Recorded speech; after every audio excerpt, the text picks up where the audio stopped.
मेरे सभी भाई बहनों को जय मसीह की। और मैं स्वागत करता हूं मेरे इस channel the power of prayer पे।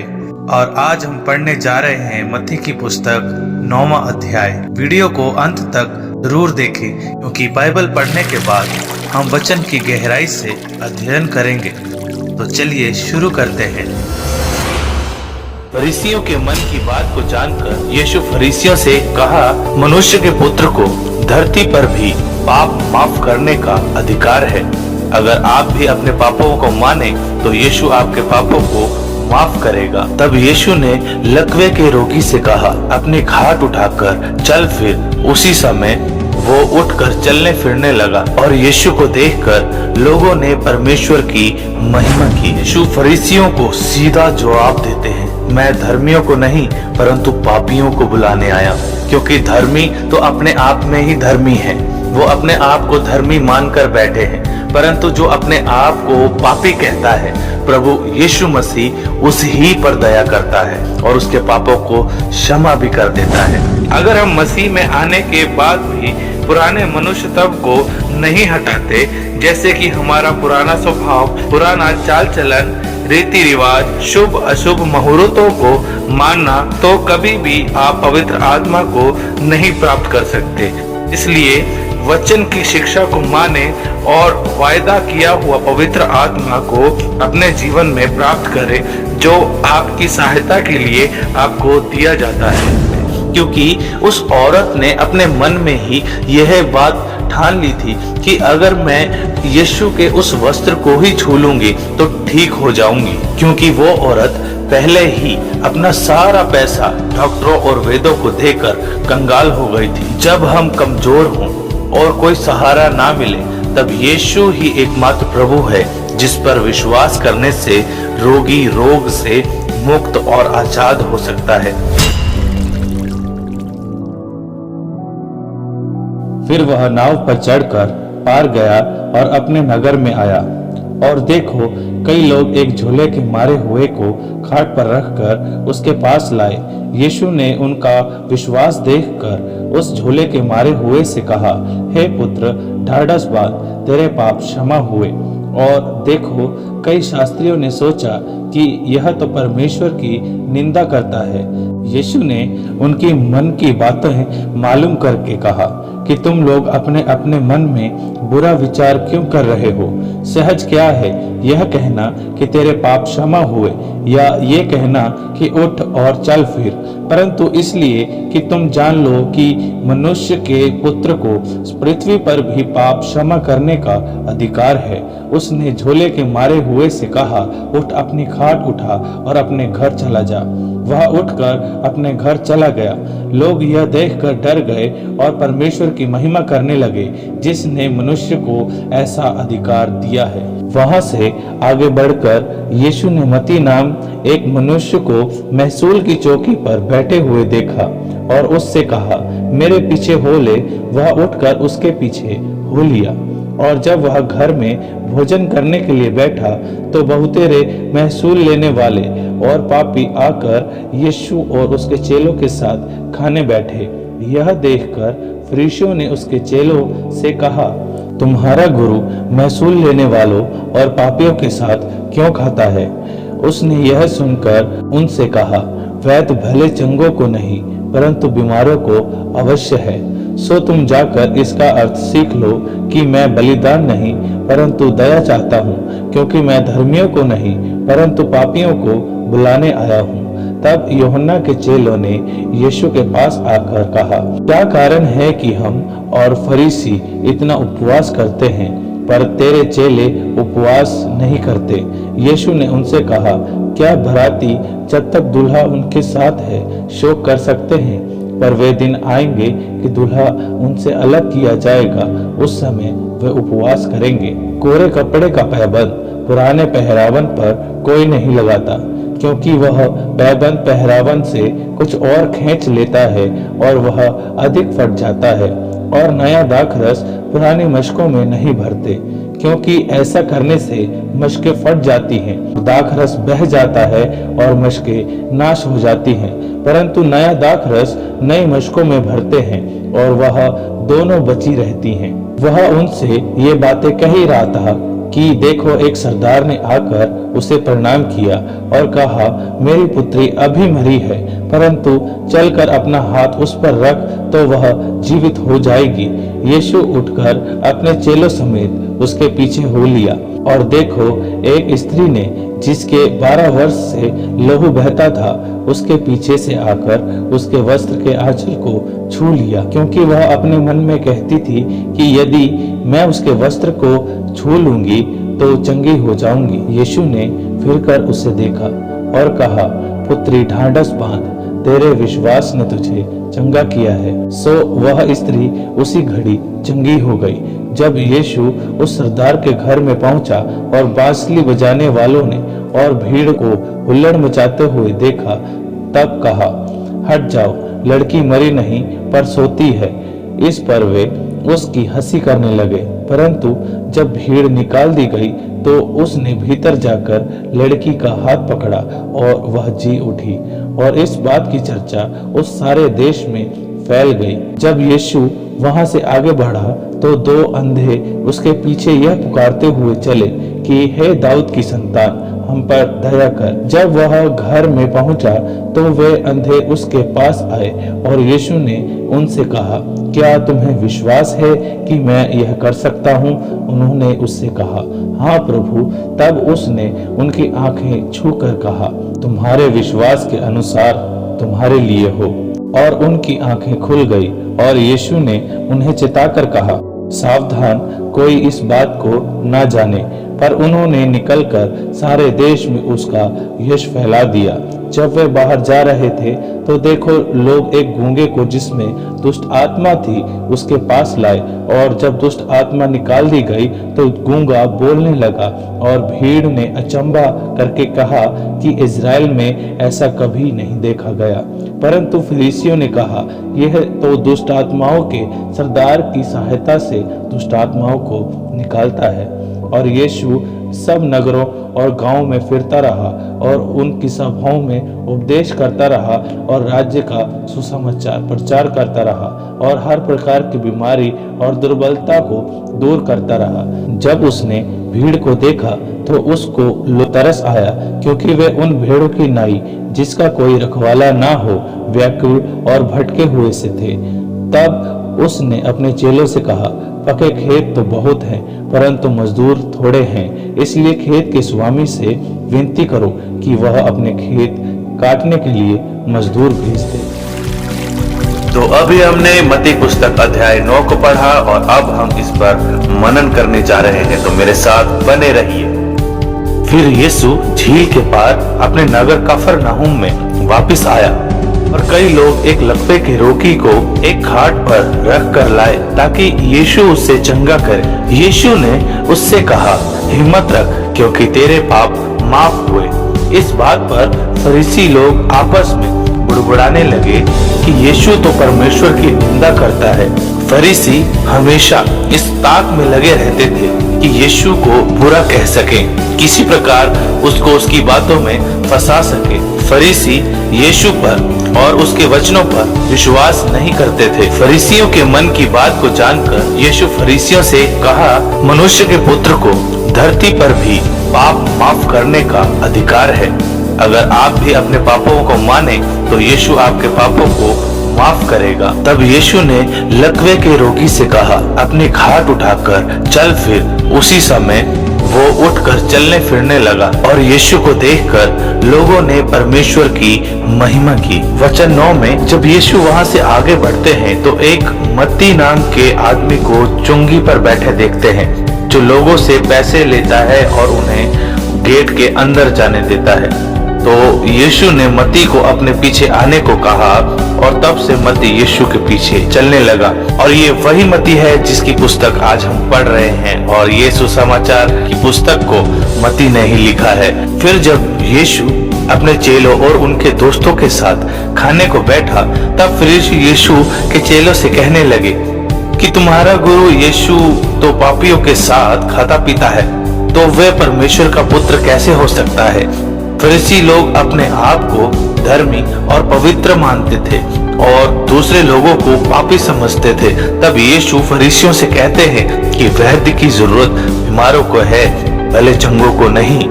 जो लोग अपने आप को धर्मी या सही ठहराते हैं और दूसरों को पापी ठहराते हैं या उनको पापी कहते हैं, तो ये बातें परमेश्वर को नाराज करती हैं। इसलिए हमें भी चाहिए कि हम किसी दूसरे को पापियों की नजर से या उनको नोटिस करने की नजर से ना देखें, बल्कि परमेश्वर की नजर से उनको देखना चाहे। यीशु फरीसियों को सीधा जवाब देते हैं, मैं धर्मियों को नहीं परंतु पापियों को बुलाने आया।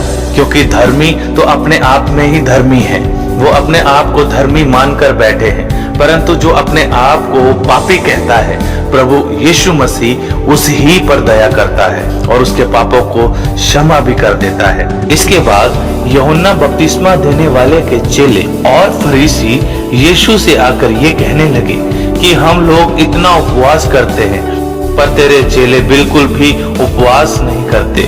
अब ये कितने दुख की बात है कि यूहन्ना बपतिस्मा देने वाला ये प्रचार करता रहा कि स्वर्ग का राज्य निकट है। यूहन्ना बपतिस्मा देने वाले ने उसकी पहचान भी की, पर उसको जाना नहीं कि स्वर्ग का राज्य उसके बीच में चलता फिरता और उनसे बातें करता रहा और अद्भुत कामों को भी देखते रहे, फिर भी उसे नहीं पहचान पाए। ये बहुत ही अद्भुत बात है, इसलिए मैं जान गया और कहता भी हूँ कि सब लोगों पर स्वर्ग राज्य प्रकट नहीं हुआ है। आगे के अध्यायों में हम इसको और सीखेंगे कि स्वर्ग राज्य का इस संसार के ऊपर प्रकट होना किस प्रकार का है, कि सबके ऊपर स्वर्ग राज प्रकट है या नहीं, या किसके ऊपर स्वर्ग राज प्रकट होता है या स्वर्ग राज्य की बातें प्रकट होती हैं। हम इस बात को आगे के अध्यायों में सीखेंगे। और आगे वचन 15 में यीशु उनको जवाब देते हैं कि जब दुल्हा बारातियों के साथ है तो बाराती शोक क्यों करेंगे? अभी तो जब दुल्हा उनके साथ है तो वो आनंद करेंगे और स्वर्ग राज्य की बातों को सीखेंगे। और उसके बाद जब दुल्हा उनसे अलग किया जाएगा तब वह शोक करेंगे, क्योंकि अब दुल्हा उनके साथ नहीं होगा। तब वह दूल्हे से मिलने के लिए अपना सारा खाना पीना, अपनी संसारिकता की बातों को दूर करके फिर दुख में उपवास करेंगे। पर उस वक्त जब यीशु उनके साथ था, तब वो समय यीशु के साथ चलने का था और वो चेले भी यीशु के साथ चलते थे। और दृष्टांतों में, यानी कि यीशु ने उन्हें उदाहरणों में उनसे बातें की और यीशु ने दृष्टांतों में उनसे कहा कि पुराने कपड़े पर नए कपड़े को नहीं सिलते, क्योंकि नया कपड़ा पुराने कपड़े को और भी खींच लेता है और पुराना कपड़ा और भी ज्यादा फट जाता है। और बिल्कुल ऐसे ही एक और दृष्टांत यानी उदाहरण यीशु ने कहा कि पुरानी मशकों में नया दाखरस नहीं भरते। इसके बारे में मैं आपको बताता हूँ कि जब पुराने समय में दाखरस बनाया जाता था, तब दाखरस को खमीर लगाकर नई मशकों में भर देते थे और उसे फर्मेंट होने के लिए छोड़ देते थे। और जब दाखरस मशकों में फर्मेंट होने लगता था, तब वो फूलने लगता था। और जो मशकें हैं वह मोटे चमड़े की होती थी, ताकि जब दाखरस फूले तब मशकें फटने ना पाए। और एक बार जिस मशक में दाखरस फूल कर बन गया, तो दाखरस के साथ मशक भी फूल जाती है। अब इससे ज्यादा और नहीं फूल सकती। दूसरी बार मशक को इस्तेमाल करने से वो फटेगी ही, जिससे मशक फट जाएगी और नया दाखरस जो पूरे तरीके से बन भी नहीं पाया वो बह जाएगा। अब बिल्कुल ऐसे ही स्वर्ग राज्य में प्रवेश करने के लिए पुराने मनुष्य तत्व को छोड़कर एक नए मनुष्य तत्व में बदलना होता है। वचन हमारी पुरानी मशकों को नई मशकों में बदल देती है। तब प्रभु यीशु मसीह नई मशकों में अपना नया दाखरस भरता है। नया दाखरस का मतलब पवित्र आत्मा से भर देता है और हम आशीषित होते हैं। अगर हम मसीह में आने के बाद भी पुराने मनुष्य तत्व को नहीं हटाते, जैसे कि हमारा पुराना स्वभाव, पुराना चाल चलन, रीति रिवाज, शुभ अशुभ मुहूर्तों को मानना, तो कभी भी आप पवित्र आत्मा को नहीं प्राप्त कर सकते। इसलिए वचन की शिक्षा को माने और वायदा किया हुआ पवित्र आत्मा को अपने जीवन में प्राप्त करे, जो आपकी सहायता के लिए आपको दिया जाता है। इफिसियों 4 उसका 24 में नए मनुष्य तब को पहनने को कहा गया है कि जैसा परमेश्वर के लिए धार्मिकता और पवित्रता के लिए बनाया गया हो। मैं आपसे कहना चाहता हूं कि हम धन्य लोग हैं जो इस समय स्वर्ग राज्य की बातों पर मनन कर रहे हैं, क्योंकि वचन ही है जो हमें स्वर्ग राज्य का ज्ञान देती है और ये हमें प्रभु यीशु के वचनों पर विश्वास करना सिखाती है। तभी हम स्वर्ग राज्य के लिए तैयार होते हैं और यीशु मसीह की उन बातों को समझ पाते हैं। तो आप इस वीडियो के साथ मेरे साथ बने रहें ताकि हम यीशु मसीह की और बहुत सारी बातें जो स्वर्ग की हैं हम उनको जान पाएं और अपने आप को स्वर्ग के लिए तैयार करें। इसी उद्देश्य से ये वीडियो मैं आपके लिए बना रहा हूँ। और वचन 18 में जब ये बातें यीशु फरीसियों से कह ही रहा था, तब आराधनालय का सरदार आकर यीशु से कहने लगा, हे प्रभु, मेरी बेटी अभी मरी है, पर तू उस पर अपना हाथ रख दे तब वो ठीक हो जाएगी। तभी यीशु अपने चेलों के साथ उसके घर की ओर निकल गए। और जब यीशु रास्ते में ही थे, तब एक औरत अचानक से आकर, जिसको मासिक लहू बहने की बीमारी थी, उसने अचानक से आकर यीशु का एक वस्त्र के छोर को छू लिया। हालांकि वहां पर बहुत सारी भीड़ थी और इतनी भीड़ थी कि लोग यीशु पर गिरे जा रहे थे और एक दूसरे पर गिरने पड़ने की वजह से चेलों ने यीशु से कहा कि इतने सारे लोगों में से तुझे कौन छू सकता है, सभी तो तुझे छू रहे हैं। इस पर यीशु उनसे कहता है कि नहीं, मुझे किसी ने पूरे विश्वास के साथ छुआ है, क्योंकि उस औरत ने अपने मन में ही यह बात ठान ली थी कि अगर मैं यीशु के उस वस्त्र को ही छू लूंगी तो ठीक हो जाऊंगी, क्योंकि वो औरत पहले ही अपना सारा पैसा डॉक्टरों और वेदों को देकर कंगाल हो गई थी। जब हम कमजोर हों और कोई सहारा ना मिले, तब यीशु ही एकमात्र प्रभु है जिस पर विश्वास करने से रोगी रोग से मुक्त और आजाद हो सकता है। जब उस औरत ने यीशु के पल्लू को छुआ, तब यीशु ने मुड़कर उस औरत से कहा, तेरे पाप माफ हुए, तेरे विश्वास ने तुझे चंगा कर दिया है। और वो औरत उसी समय ठीक हो गई और यीशु वहां से आराधनालय के सरदार के घर की ओर चल दिए। और जब यीशु वहां पहुंचे तो लोगों को विलाप करते हुए और रोते हुए देखा। इस पर यीशु ने लोगों को शांत रहने को कहा और कहा कि वो लड़की अभी मरी नहीं परंतु सो रही है। तो लोगों को बहुत अजीब लगा। ऐसा किसी के साथ भी हो सकता है, कोई मर गया हो और उस समय उनसे आकर कोई कह दे कि वो मरी नहीं परंतु सो रही है, तो लोग अटपटा ही महसूस करेंगे, क्योंकि मनुष्य की बुद्धि ऐसी ही है कि जो मनुष्य के साथ अभी तक नहीं घटा और जो मनुष्य ने अभी तक नहीं देखा वो अचानक से उनके साथ हो जाए तो उनको अजीब लगेगा ही। क्योंकि ये बात जो यीशु ने उनसे कहा उन लोगों के लिए बिल्कुल नई थी। तब यीशु ने घर को खाली करवाया और जो लड़की मर गई थी उसका हाथ पकड़कर यीशु ने उससे कहा, उठ। तो वह लड़की उसी समय जिंदा हो गई और घूमने फिरने लगी। और ये बात पूरे देश में फैल गई कि कोई मरने के बाद भी जिंदा हो सकता है। और आगे वचन 27 में जब यीशु वहां से आगे बढ़ा, तब 2 अंधे यीशु को पुकारते हुए यीशु के पीछे से कहने लगे कि हम पर दया कर।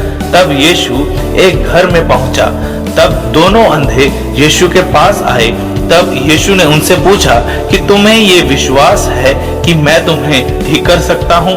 अंधों ने कहा, हाँ प्रभु, तू हमें ठीक कर सकता है। तब यीशु ने कहा, तुम्हारे विश्वास के अनुसार तुम्हारे साथ हो।